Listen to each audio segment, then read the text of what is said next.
Hi everyone, my name is Amber Lupo and I'm here to talk to you about my annual program. This is part 1. So my annual program is designed for a college level female gymnast. They compete in 4 different events: bar, floor, vault, and beam. And they compete about once a week, every 15 weeks, primarily in the spring, but they train pretty much year round. Gymnasts can compete in multiple events, but typically they only compete in one, and they have 2 routines for that specific apparatus. The competitions are typically held at the gyms. For example, LSU's gymnastics team competes at what is called the PMAC, which is the gym where they practice. It's also where their basketball team competes. Just to give you a little idea of what gymnastics is, it is a performance of systematic exercises that often use apparatuses such as beams or bars that can be performed as a sport or to help improve with flexibility, balance, control, physical conditioning, and strength. The muscle actions and movement patterns that are involved in gymnastics is pretty much the entire body. Gymnasts have to be able to support their upper and lower bodies throughout their routines. For example, their legs need to be strong to help them with flips, jumps, and be a strong base for different events such as the beam event. And then their upper bodies, such as their torso, biceps, triceps, need to be strong to help with things such as the bars.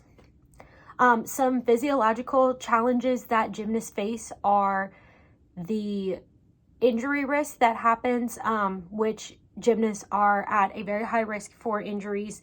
The most common ones are ACL sprains, dislocations, fractures, ankle sprains, and then the typical joint pains and muscle strains that can happen just from working out.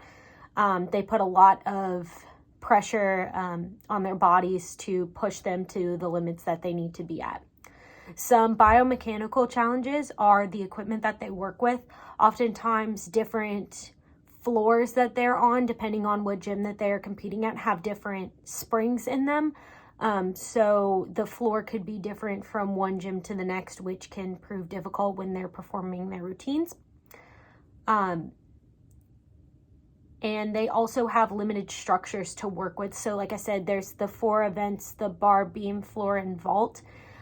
So when you're doing something such as a beam routine, you only have that specific beam to work with. So the gymnasts really have to adjust their bodies and be able to know their limits when working with that.